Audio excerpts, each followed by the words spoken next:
Hello बच्चों, कैसे हैं आप। आज हम class 7 subject science chapter 7 transportation in animals and plants यानी कि जंतुओं और पादप में परिवहन, तो इस पाठ के सभी प्रश्न उत्तरों को देखने वाले हैं। प्रश्न 1, रक्त का रंग लाल क्यों होता है।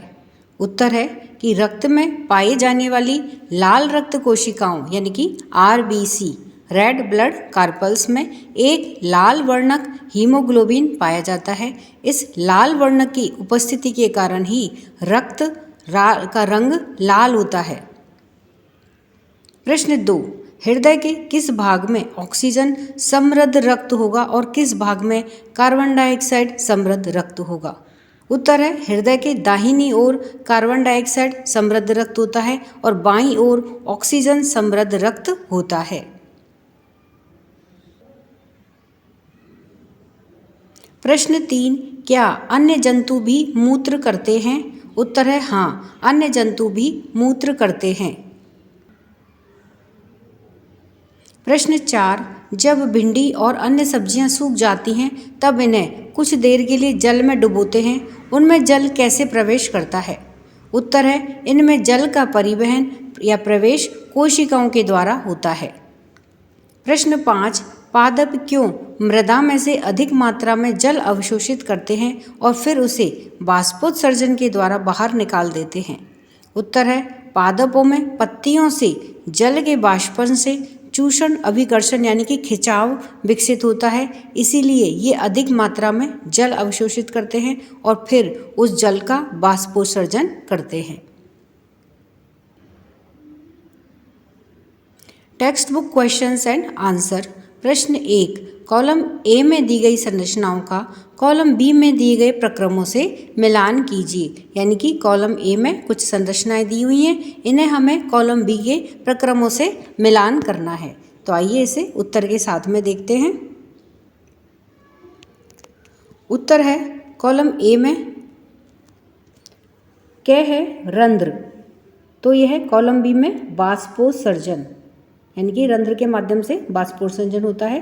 ख है जाइलम, तो जाइलम क्या करता है, जल का परिवहन करता है, तो यह कॉलम बी में नंबर 4 के साथ में मैच कर रहा है। ग है मूल रोम, तो यह कॉलम बी में जल के अवशोषण का काम करता है। फिर है घ फ्लोएम, तो यह कॉलम बी में भोजन का परिवहन करता है, वह फ्लोएम कहलाता है। तो इस तरह से कॉलम ए का कॉलम बी के साथ में हमने मैच करा है।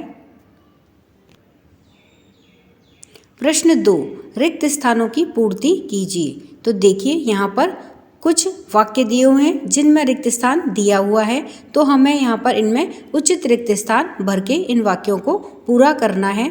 तो आइए इनको उत्तर के साथ में देखते हैं। उत्तर है क का हृदय से रक्त का शरीर के सभी अंगों में परिवहन, तो नीले रंग से जो लिखा हुआ है वह रिक्त स्थान में आएगा, धमनियों के द्वारा होता है। ख है हीमोग्लोबिन लाल रक्त कोशिकाओं में पाया जाता है।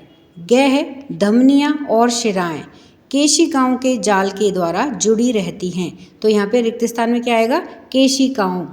घ है हृदय का लयबद्ध विस्तार और संकुचन हृदय स्पंदन या हार्ट बीट कहलाता है।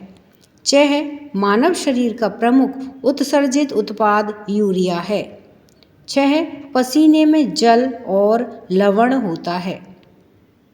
ज है कि वृक्क अपशिष्ट पदार्थों को द्रव के रूप में बाहर निकालते हैं जिसे हम मूत्र कहते हैं, तो यह नीले रंग में रिक्त स्थान में क्या आएगा, मूत्र।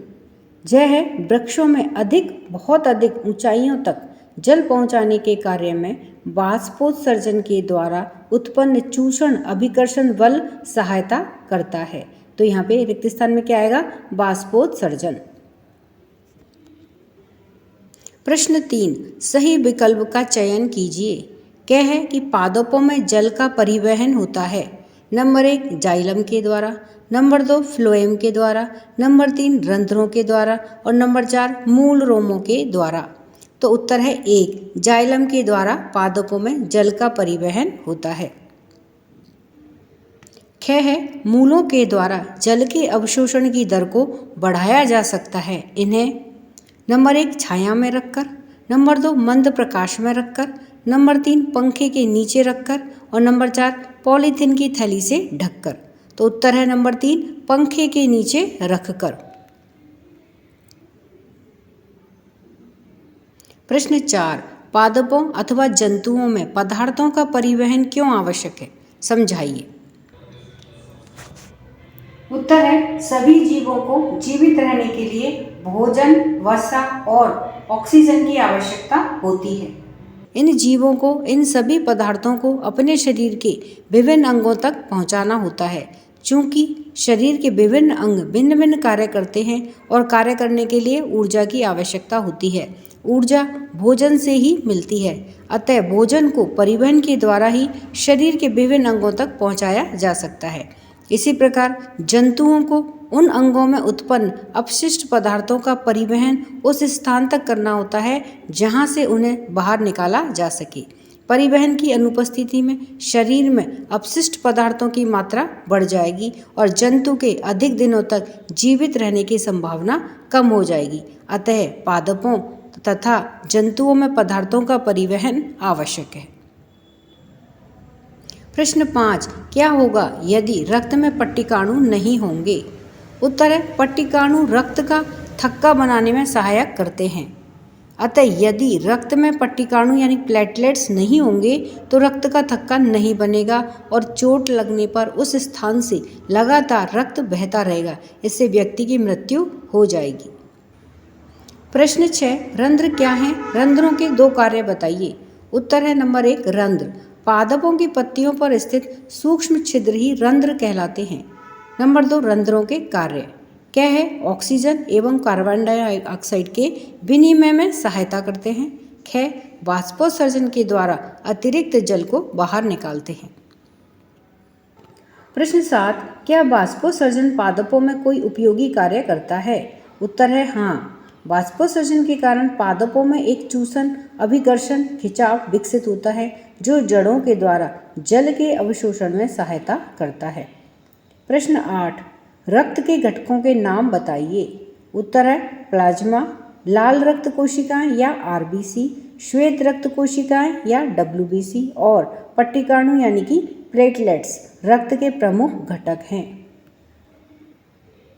प्रश्न 9 शरीर के सभी अंगों को रक्त की आवश्यकता क्यों होती है। उत्तर है कि शरीर के सभी अंगों को रक्त की आवश्यकता इसलिए होती है क्योंकि नंबर 1 वह पाचित भोजन को अद्रांत यानी कि छोटी आंत से शरीर के अन्य भागों तक ले जाता है। नंबर 2 यह फेफड़ों से ऑक्सीजन को शरीर की कोशिकाओं तक ले जाता है। नंबर 3 यह शरीर में से अपशिष्ट पदार्थों को बाहर निकालने के लिए उनका परिवहन करता है। प्रश्न 10 रक्त लाल रंग का क्यों दिखाई देता है। उत्तर है लाल रक्त कोशिकाओं में उपस्थित लाल वर्णक हीमोग्लोबिन के कारण रक्त लाल रंग का दिखाई देता है। प्रश्न 11 हृदय के कार्य बताइए। उत्तर है हृदय के कार्य निम्नलिखित हैं। नंबर 1 हृदय रक्त के द्वारा पदार्थों के परिवहन के लिए पंप के रूप में कार्य करता है। नंबर 2 हृदय रक्त एकत्रित करता है और फिर उसे शरीर के सभी भागों में पहुंचाता है। नंबर 3 हृदय के विभिन्न कक्षों की लयबद्ध गति रक्त के परिसंचरण और पदार्थों के परिवहन को बनाए रखती है। प्रश्न 12 शरीर के द्वारा अपशिष्ट पदार्थों को उत्सर्जित करना क्यों आवश्यक है। उत्तर है अपशिष्ट पदार्थ शरीर के लिए हानिकारक होते हैं। यदि किसी कारणवश रक्त में अपशिष्ट पदार्थों की मात्रा बढ़ जाती है तो उस जीव की अधिक दिनों तक जीवित रहने की संभावना कम हो जाती है। इसीलिए शरीर के द्वारा अपशिष्ट पदार्थों को उत्सर्जित करना आवश्यक है। प्रश्न 13 मानव उत्सर्जन तंत्र का चित्र बनाइए और उसके विभिन्न भागों को नामांकित कीजिए। उत्तर है मानव उत्सर्जन तंत्र का चित्र है और इसके विभिन्न भागों को देखिए नामांकित किया गया है। यह देखिए यह वृक्क होते हैं, ये मूत्र वाहिनी है। ये देखिए ये नलिका, ये मूत्र वाहिनी है और यह मूत्राशय है। ये देखिए, और ये मूत्र मार्ग है। ये देखिए यहाँ पर मूत्र मार्ग दिया हुआ है और ये मूत्रांध्र है। ये देखिए, तो इस तरह से ये देखिए ये मानव के उत्सर्जन तंत्र का सचित्र चित्रण है। तो इस तरह से हमने इस पाठ के सभी प्रश्न उत्तरों को देखा। वीडियो पसंद आने पर वीडियो को लाइक करें, शेयर करें। चैनल पर नए हैं तो सब्सक्राइब करना ना भूलें। मिलते हैं नए वीडियो में। इसी के साथ धन्यवाद।